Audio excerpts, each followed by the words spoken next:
Hey, everybody, welcome back to Creative Dirt Podcast. I'm your host, Honor and this is a podcast and community all about cultivating creativity in your everyday life. Today, we are talking about getting outdoors as a form of creativity, as a form of self-care, and how to make your time outside more creative. I'm really excited to introduce you guys to a certified forest therapist, Georgia Bromhead. We're going to have an amazing conversation today about outdoors and creativity, and I can't wait for you guys to listen. So, have you guys heard those weird statistics about like how much time in your life you spend doing a certain action? Like you spend 1/3 of your life sleeping, which, that's nice. I could use even more of my time doing that. And apparently, you spend 11 years of your life looking at a screen, not including work time. So when I hear that, it definitely makes me want to get outside a lot more. And I think you spend about 2 years of your life waiting at red lights. Honestly, that sounds pretty bleak. And you know what else is bleak? The fact that you're going to spend 93% of your life indoors. Only 7% of your life is going to be spent outside enjoying beautiful nature. That's kind of a bummer. So today we're going to be exploring how you can try to up that percentage as much as you can and how you can spend your time outdoors in a more fun and creative, inspirational way.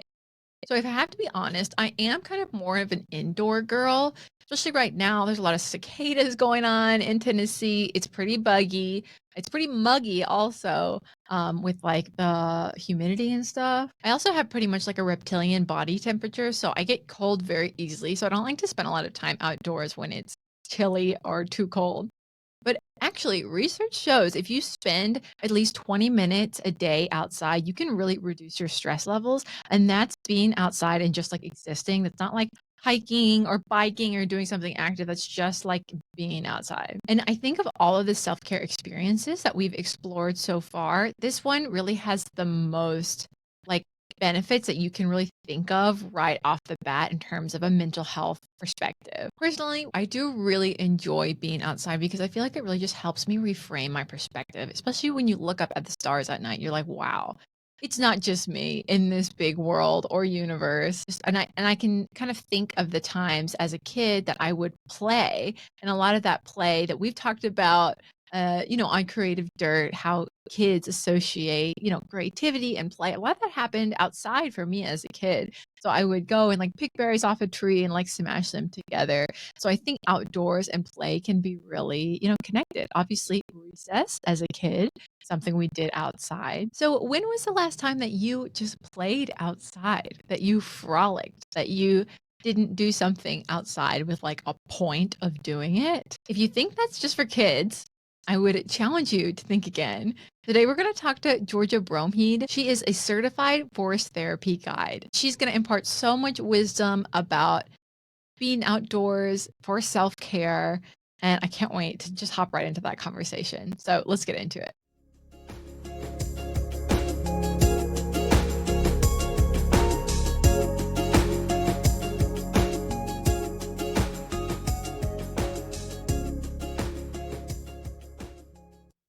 Hi. Oh my goodness, Georgia from Tennessee. That's right. I love that. Do people tell you that a lot? Like, All the time. All the time. That's terrible. Can you introduce yourself for all the guests? Yes.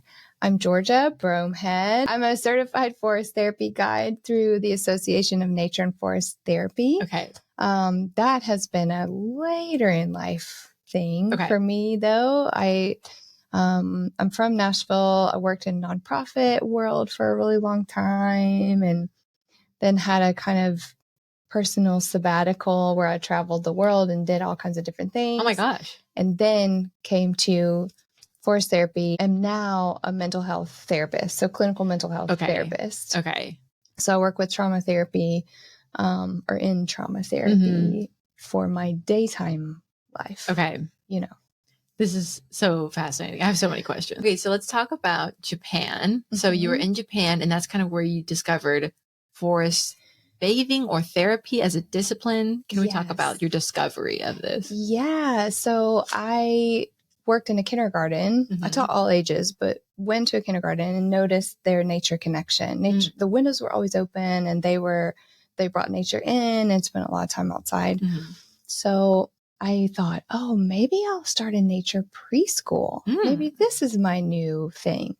So I Googled around and somehow stumbled upon the Association of Nature and Forest Therapy website, who was training people to help adults find nature connection through the practice called forest bathing, which is in fact rooted in Japan. So it was this weird, I'm in Japan on the internet looking at an American website that has been influenced by an ancient Japanese practice. Oh yeah, that's interesting. Yeah. So I realized, oh, it's adults. Adults need help and I want to do that. And so maybe I'll become a guide. That's and awesome. Just see what happens. And then I sat on that for a year or more and didn't do anything about it. So I came home and I worked at a pharmacy. It was a very random time. Like I love it. I think artists know, not artists, like it's as nature is, there's this flow all the time of like, ooh, creative burst. And then, oh, I'm doing something really random for about 6 months. And then creative burst again. And then, oh, it can be so uncomfortable, that in between time. But finally, I decided to do the training and I got certified in Pennsylvania. I went to a week-long intensive and then it was 6 months of training after that from afar to be a forest therapy guide. Forest therapy is just a particular kind of protocol or way of guiding forest bathing. Forest bathing is simply bathing in the atmosphere of the forest. In Japan, they call it Shinrin-yoku, forest bathing. So anybody can forest bathe at any time, alone or with others, anywhere. Forest therapy is what the guy who founded the association called his particular practice that I'm trained in. Okay, so is it okay if I use forest therapy and forest bathing interchangeably? Or are they sort of different things? Some people use them interchangeably. Oh, it's so hard. I still don't know. Okay, I still don't know how, like, where I am on that. And it's not like it's a high stakes question or anything, but it's an interesting question because guides have had this discussion as far as marketing and how to tell people what they do, the difference between you going and standing outside alone and doing a forest therapy walk. And there is a difference.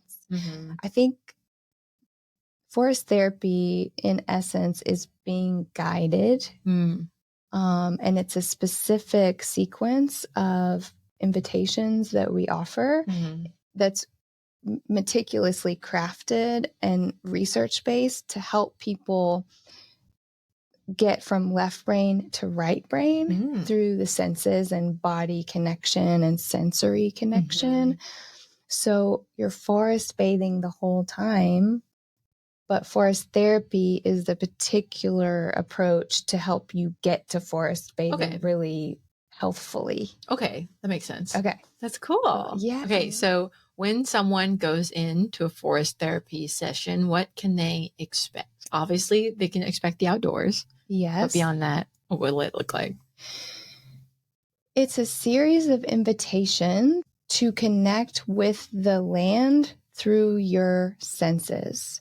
So there are hundreds of invitations, and guides in certified guides make them up all the time.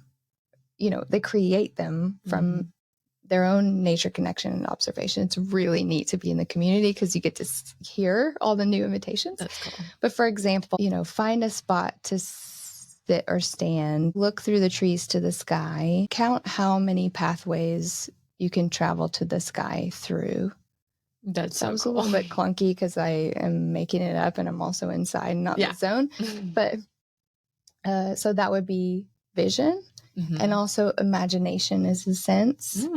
There are 19 senses. Okay, what? Right? I know. Proprioception is one. So your feeling of your body in space, just even if you can't see it. So if I hold my hand behind my head, I kind of know where my hand is, even though I can't see it. Imagination, we call that a sense. So invitations can invite one or multiple senses. Sometimes I'll say, let's go scratch and sniff the land. That's cool. So then you get texture and touch and also smell. And through these invitations, so we wander out for, 10, 15 minutes, do this on our own quiet spatial time. And then I'll call everybody back with a coyote call. I will not do that. Interesting. And then we group up and share a bit, and I can talk about that. And then we go out and do another invitation. The idea, and there's layers to that I won't go into, because then I'm just like talking about guide training, and that's too much detail for now. But slowly you are led from left brain verbal explanation, distanced, I'm naming that thing. Like that thing is an oak tree. Slowly, through connection with your body and the senses, you start to speak nature's language, which is nonverbal. Trees don't speak or label themselves. Animals don't know they're squirrels. They just kind of move in this way and jump and, taste this acorn thing that they don't know is an acorn. So you're moving away from verbal left brain into right brain. And in that space, which is the creative space, insights start to arise. First of all, you're speaking to nature. You start to see symbols sometimes, or metaphor. People feel guided, or like questions are answered sometimes. Ideas start to come to you. So that's the really cool space of creativity that can happen if you can just let yourself forest bathe or be guided through a forest therapy walk towards this right brain creativity area. That's amazing. So it sounds like it's like the process of forest therapy is a transition from the human thinking brain, the, logistical, I don't know, I'm thinking like robotic type brain, to the nature brain. Yeah. And the calm brain and the symbol brain. That's so cool. Yes, that's right. It is calming. It's, it's proven, it's been researched to reduce cortisol, the stress hormone, reduce feelings of aggression and depression and anxiety, this type of nature immersion. That's so cool. So you talked a little bit about creativity. Do you believe that forest therapy can make you more creative? And do you have any maybe examples of that? I do. I know that it can. Okay. That's a good example. And I know it. So there are a couple of common themes that I've seen over the years emerge from people in our sharing circle when they're in this liminal headspace, we call it, which is kind of right brain headspace. One of those themes is feeling childlike, playful, the permission to get into that playful space. And I think in that playful space, in its essence, is creative. Children are in their essence creative if, not scared. When they feel calm and free, they are moving things. It doesn't have to be art for in what we think of as art, but they're curious. What does this piece of grass look like on this spider web? And what happens if I step on this rock? Oh, that's wobbly. What happens if I throw the stick over in that direction? Oh, that was a cool sound. Which rock is heavier? Let me pick them up and find out. Ooh, that's a nice sensation of coldness and dirt on my hands. Okay, now I'm going to throw this over that way. It's this kind of ever evolving creation in real time using your body. And adults are really far away from letting themselves create in that way. Be free.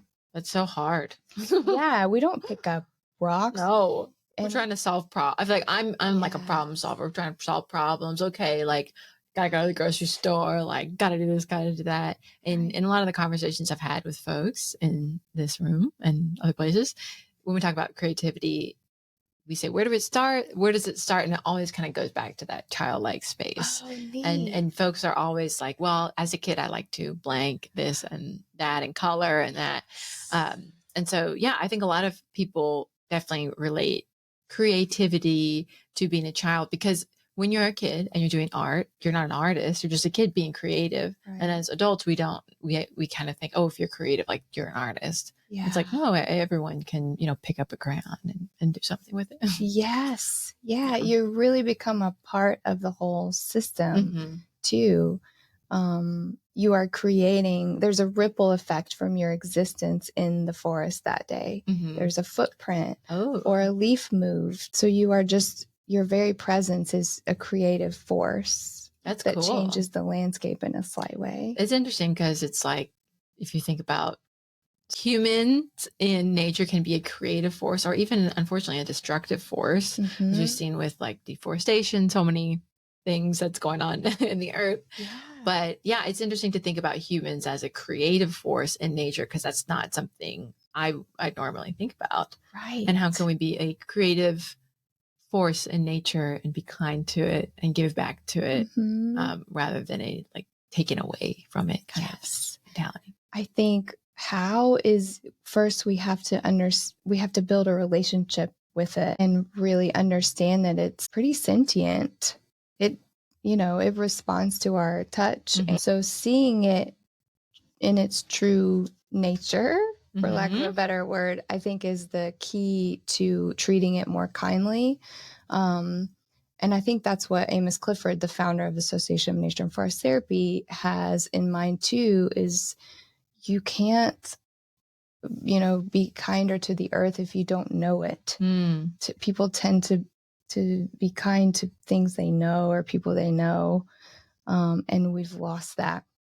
What I found in my 6-month training, where we had to sit in the same spot for 20 minutes every day and look at the same place, was my eyes truly started to see more depth in this swath of trees that I looked at.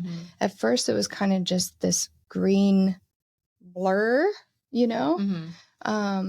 but over time, I started seeing more shadow and more texture and different branches, and there's an animal in there, and that rustles up under there. It literally kind of, before my eyes deepened, my vision of what I was looking at.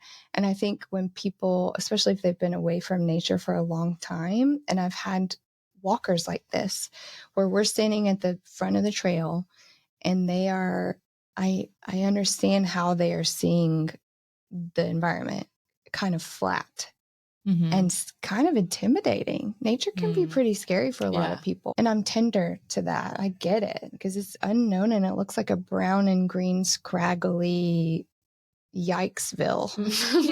Like, what am I supposed to do in there? Yeah. I don't want to dive into that. It looks like a swimming pool.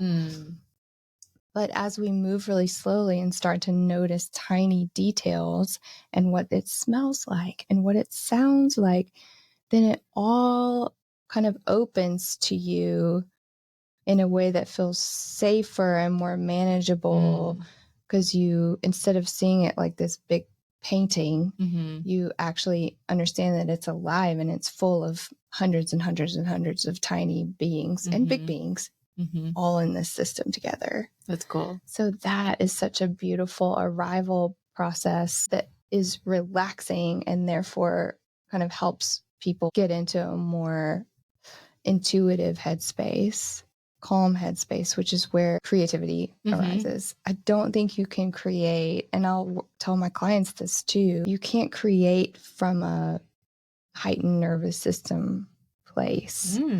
I don't think it's the same. I don't think it's the same state. Okay. I don't think ideas and intuition come when we are trying to survive. If you're running from a tiger, nobody's going to make a painting right now. We need to get to the destination, and then maybe we can make it beautiful. But unfortunately, our society, we really spend a lot of time in fight or flight, or freeze or fawn. So it's hard to access that creative space. That's This is amazing. Isn't it cool? This is so cool. I think it's amazing too. It's my favorite thing to talk about. Okay, so what sort of things do people work through in forest therapy?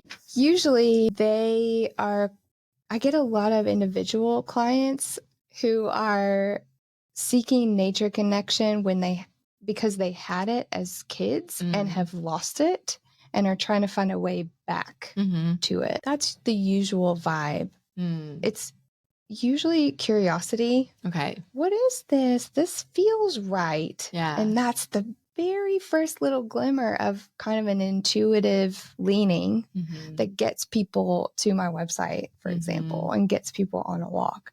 Is this is intriguing. This feels right to me. And then they come. It sounds like a coming back to yourself and exactly. Yeah, getting to know yourself even more. And I like too that you had mentioned earlier, like looking at one small square foot, at first you don't see very many things, but then over time you see a lot more. And it's like, maybe, I like, or as a human, you have a lot more things to work through than you think, or a lot more things to offer than you actually think that you do. Yes. And it's a good way to sort of train yourself out of black and white thinking. Oh, yeah. Oh, yeah, for sure. That's cool. It's great. It's great for that. And I want to be tender and acknowledge the scariness in that.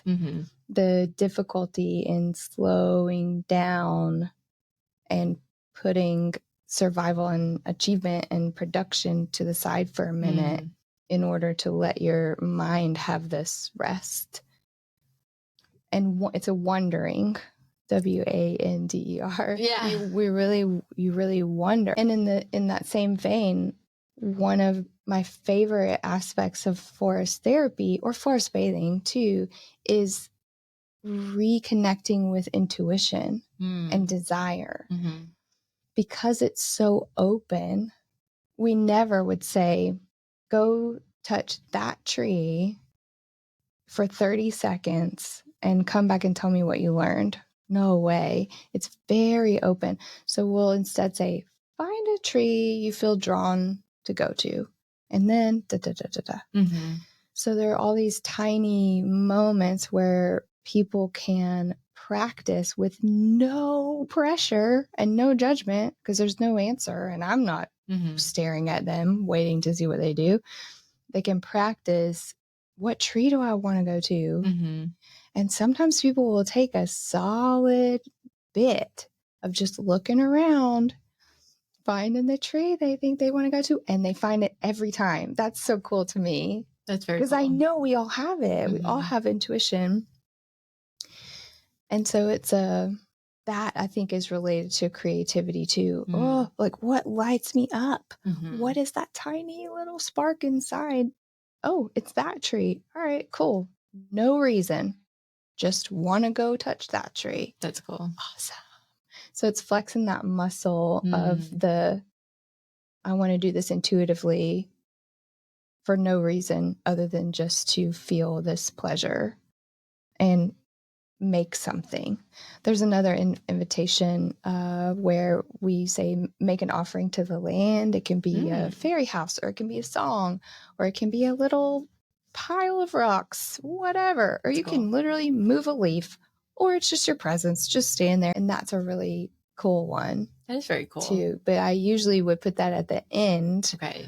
After some other intuition practice. Creativity is intimidating for people. Oh, don't think they're creative. Especially too when you think about people who don't think they're creative, or when you sit and you just see, like a blank canvas, and now like what do I do with that? Yes. It's very scary. But I like the way you talked about intuition and just like making choices that aren't necessarily associated with like a consequence, or making choices that aren't associated with a price tag, or aren't associated with these big like risks or rewards, and just sort of gravitating towards what you like and what you don't. Yes. And that's like, it is very similar to creativity, because you can sort of just be and explore and understand what you enjoy and what you like and who you are, get to know yourself more.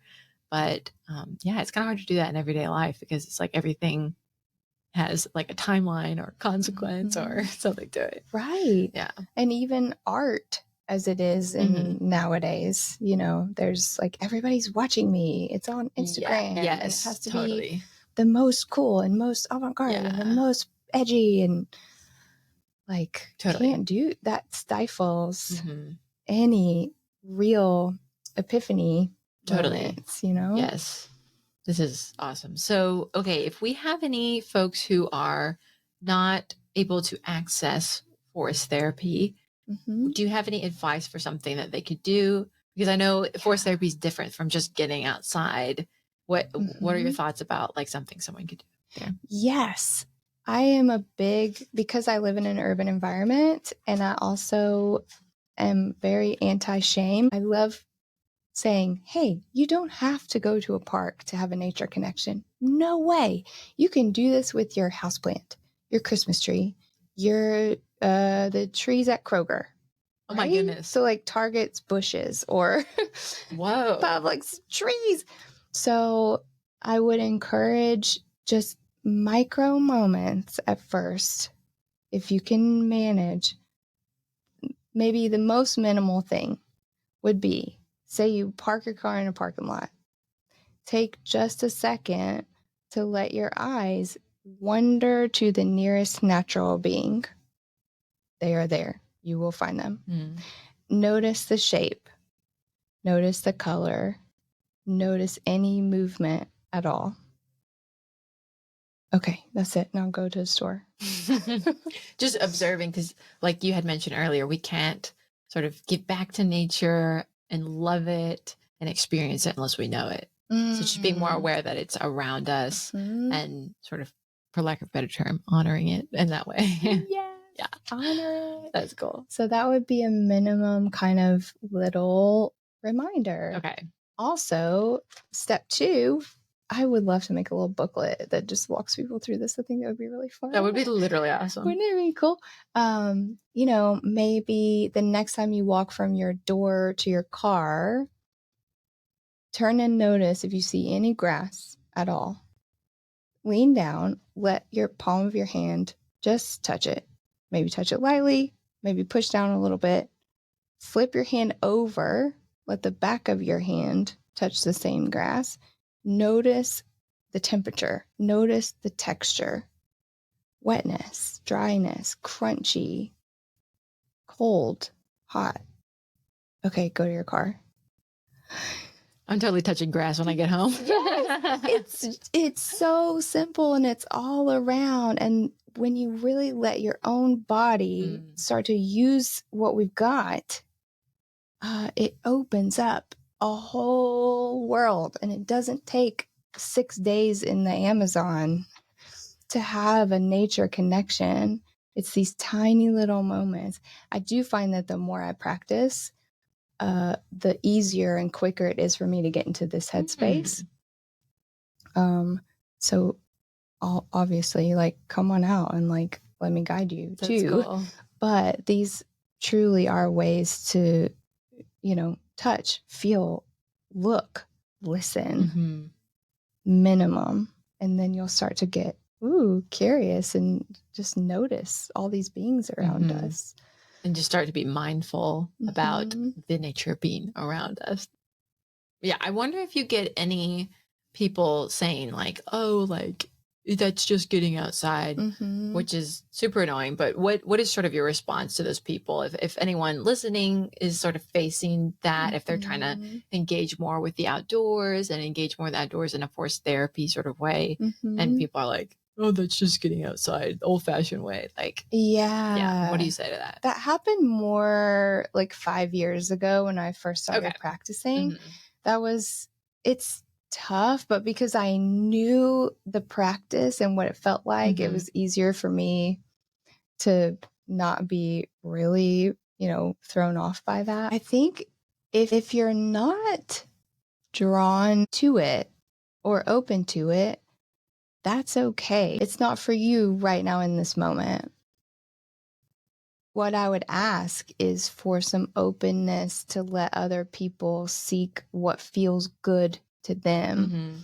I think our culture is so anti-pleasure and anti-intuition that these voices pop up when someone really says, hey, like, have you heard of forest therapy? That you kind of are guided outside and kind of like touch and smell trees and stuff.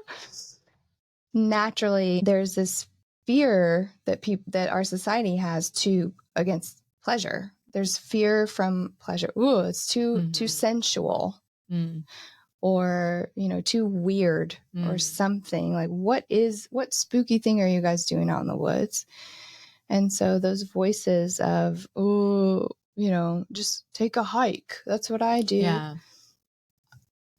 It makes complete sense. But I would just ask those people to let people connect and try things that they want to try, because it seems kind of neat and it might bring pleasure.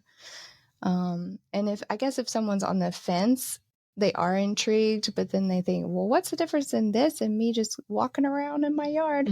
I would invite you to be guided.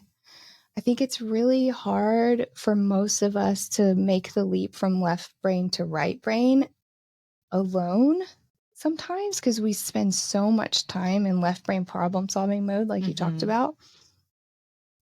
So it's okay to have a little assist, like a little guiding presence to help bring you back to right brain. Like, let me just give you a little structure so that you can be free.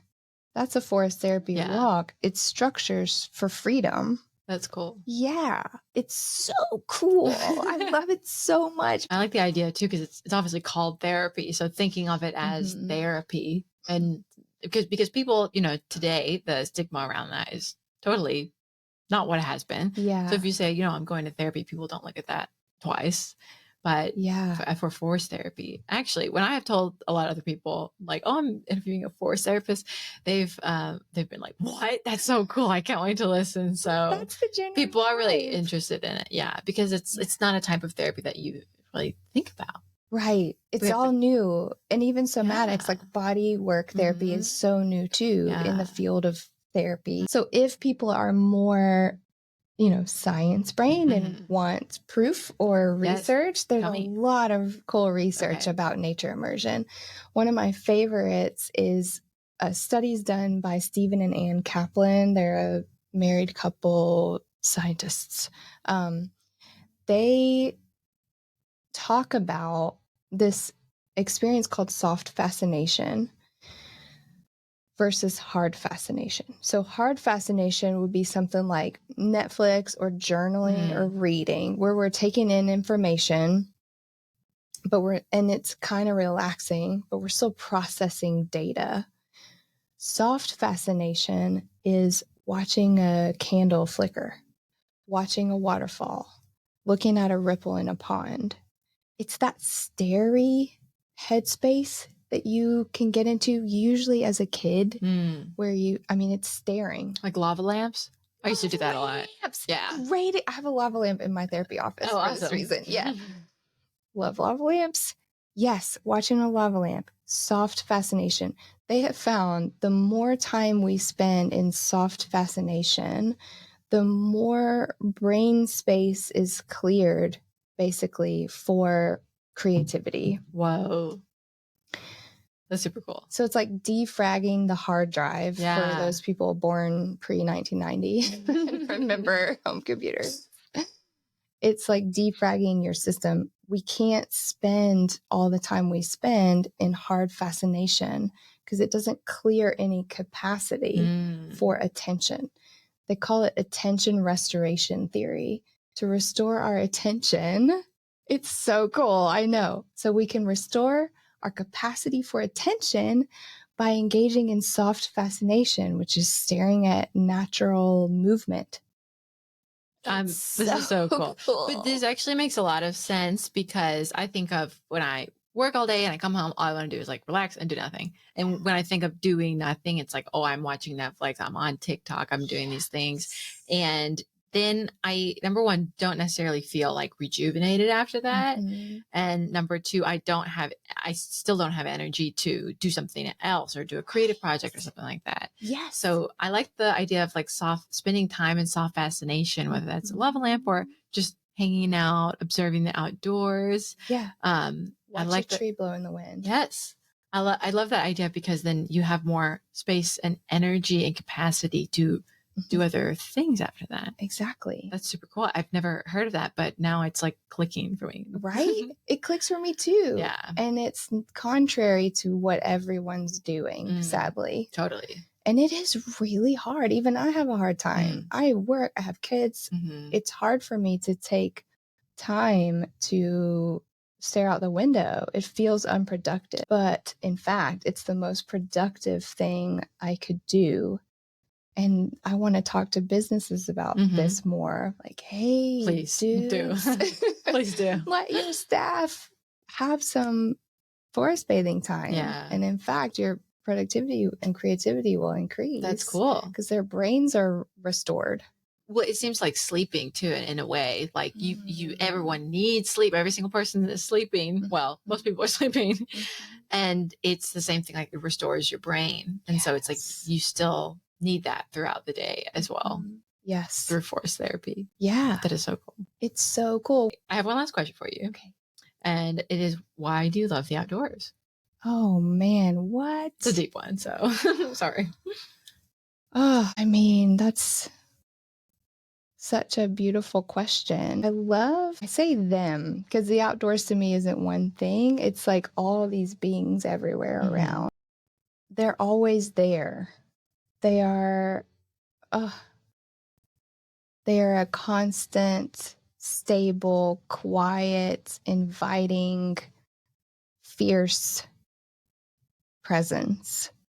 And no matter what is going on in my human life, they are always just present, just like they were the day before.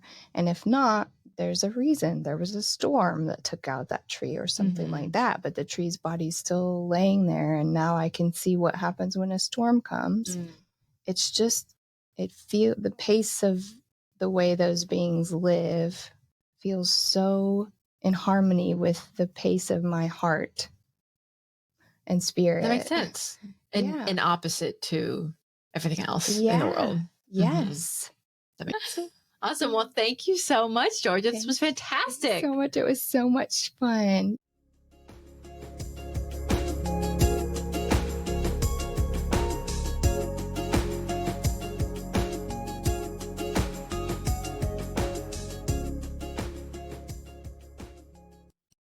Georgia is literally so cool. I love that she talked about that hard fascination and that soft fascination. I never heard that before. I think now I'm going to spend a lot more time just like staring at candle flames and like being mesmerized. I like that as a way to like clear stuff out of your head. So I want to share 4 tips for how to get a little bit more out of your outside time and creativity time that are related to the conversation that we had today with Georgia.